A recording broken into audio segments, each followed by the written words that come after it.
Welcome back. If you just joined us, you're watching the news at 10, broadcasting from Channels Television here in Lagos. A reminder of our top stories tonight.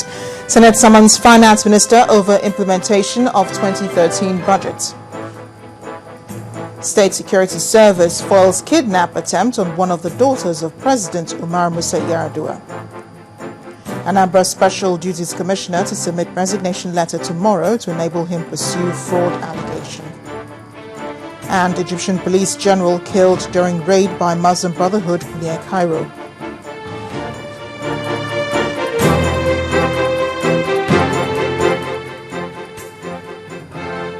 A reminder here, you can get more details on our top stories this hour and our other programs on our websites, channelstv.com and on youtube.com/channelsweb. To get us on the move, visit m.channelstv.com to view us live on an iPad, an iPhone or a BlackBerry. You can also download the Channels TV app for Android and Nokia 920 from their respective stores. An Abuja High Court presided over by Justice Peter Affin has struck out a suit seeking to determine the authentic winner of the contentious May 25th Nigeria Governors Forum election. The governor of Lagos State, Mr. Babatunde Fashola, had dragged his counterpart from Plateau State, Jonah Jang, before the court. The order striking out the suit followed an earlier application for discontinuance brought by the plaintiff. Governor Fashola had, through his counsel, Professor Yemi Oshibajo, approached the court on May 31st seeking an order to restrain the Plateau State governor and claimant to the chairmanship of the forum, Jonah Jang, from parading himself as such. He had contended that the governor of Rivers State, Rotimi Amechi, won the May 25th poll, having scored 19 votes to beat Jang, who was said to have pooled 16 votes. Well, things didn't go exactly as planned for Mr. Opeyemi Bamidele and his supporters as they were dispersed today with tear gas by the police in Ado-Ekiti.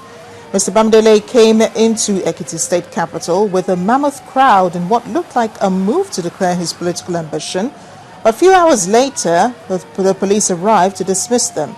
The police, however, claimed that Mr. Bamidele deviated from the section of the law relating to such gathering. He's been warned by the leadership of the APC to drop his ambition to run for governor after the incumbent, Dr. Kayode Fayemi, is said to have been anointed to run for a second term by the party.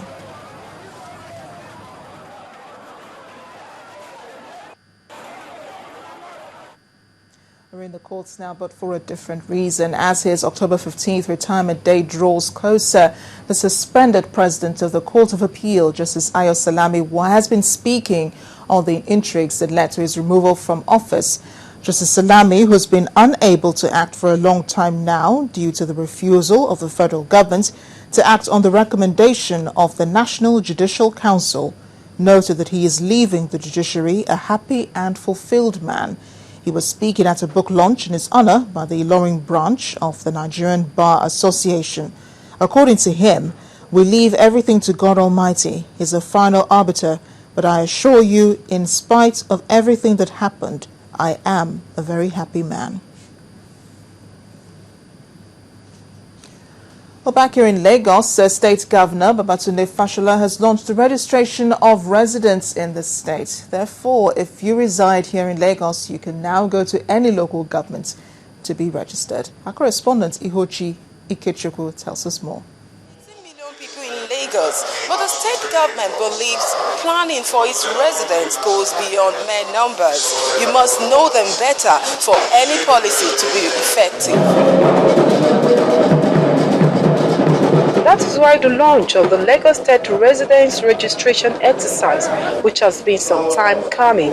The occasion attracted government officials, traditional rulers, industry representatives, and others. Giving an indication of the weight of such an exercise, Governor Babatunde Fashola has come to do the honors of flagging it off.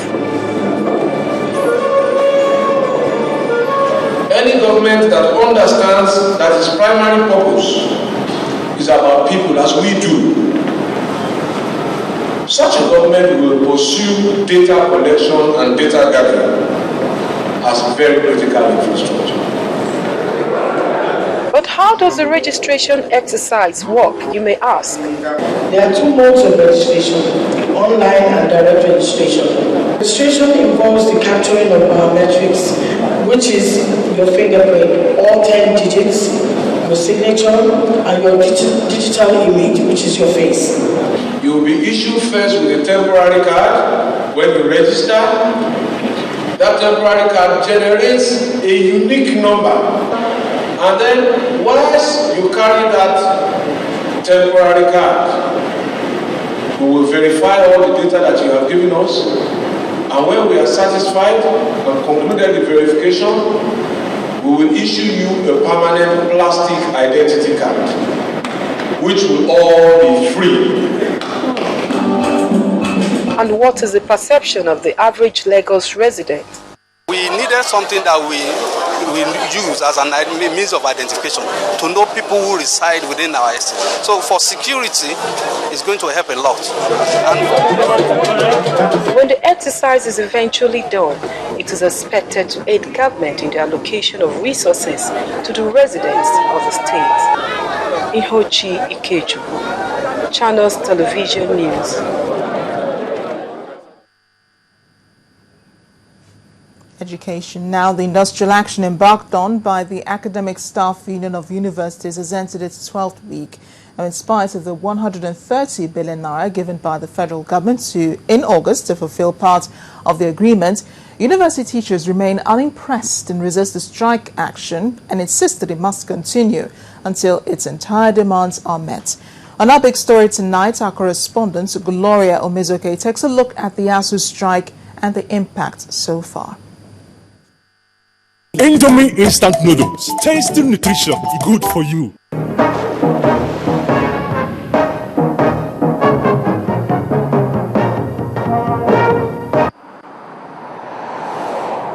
The university teachers' strike, which now enters its 12th week, has paralyzed learning in the nation's tertiary institutions, with no sign of when the action will end. The implementation of the 2009 agreement has over the years pitched ASUU against the government, and this time the resilience of ASUU is unwavering. We said out of 9 items, government only implemented 2, and then now government has singled out 2, and instead of implementing them, government is just planning to negotiate and then decide what it's going to do in terms of implementation. That is not what we're asking for. Indeed, the government's response to the crisis has been anything but satisfactory for many. For weeks, the Presidential Needs Assessment Committee have held several meetings during the day and night, raising hopes that the standoff would finally be resolved. But after more than 80 days of negotiations, everyone is still left in the dark as to what the future holds for the students. What we agreed basically was that in 2012, the government would release 100 billion to the universities. The same government made the recommendations. These recommendations are far-reaching. Actually, if the government will implement the needs assessment, the university system will at least have the minimum standards we require to turn around these universities. The federal government had earlier described their demands as unrealistic, but went ahead to release 100 billion naira for renovation of universities' infrastructure and 30 billion for the payment of earned allowances. ASUU says Governor Suswam, who is a politician, is deviating from the real issues and perhaps trying to play politics with the implementation process. Governor Suswam was not strictly correct when he said that we were a part and parcel of all the deliberations of the Needs Assessment Implementation Committee. It appeared to us like he is only interested in building hostels in our universities, when in actual fact the Needs Assessment report did not prioritize building hostel in many of the universities that were visited. Striking university lecturers have reacted angrily to threats of no work, no pay if they failed to resume duties. ASUU says the move by the government to stop salaries is against the spirit of seeking a solution to the strike. If government is saying, oh, we are sincere, and then suddenly they decide not to pay salary to, engage in what we call an economic war, then definitely it tells you that they really don't mean business. They are not serious. And if they are not serious, we are serious. We want to assure everybody that, look, we shall continue with this strike. As campuses nationwide literally remain under lock and key, lecturers maintain that the committee set up by the government has done little to resolve the dispute, and so they blatantly refuse to obey the order given by the secretary to the government some weeks ago to resume duties. Make sure that the universities are opened forthwith, and every person who has anything so to do, so to claim, should do that appropriately within the universities, and nobody should be out of work any longer. Look at all of the executive arms and the amount of money that they are spending. When you put that in the light of the argument of the ASU, you cannot justify the federal government. The federal government needs to honestly cut down and begin to think of the future of the education of our children. 20-year-old Yunus Sumaya, a 400-level microbiology student at the Kaduna State University, like other affected students, look with foreboding at the negative impact of the strike.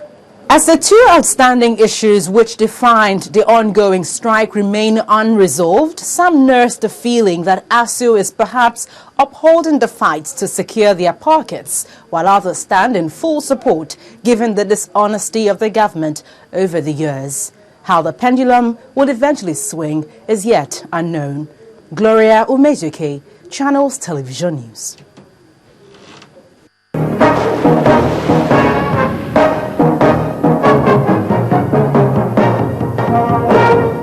Indomie instant noodles, tasty nutrition, good. Meanwhile, we have where the Vice President Namadi Sambo is now leading the negotiation team of the federal government. Vice President Sambo met behind closed doors for the first time with the ASU team in his office this evening. While government officials expressed hope of early resolution of the crisis after the meeting, which lasted into the night, President of ASU, Nasir Fage, who spoke to State House correspondents, declared that he was taking back a message given to him at the meeting for his members. He added that Nigerians will have to wait for the response of his members on the way forward. It was also not clear if the government is offering anything new in addition to the earlier offer of 100 billion naira and 30 billion naira meant for the infrastructure developments in various universities and payment of verified earned allowances, respectively. And when the news at 10 returns, a U.S. bank, JP Morgan Chase, agrees to pay about $920 million in penalties in London whale trading case. That will be in business news. Join us again.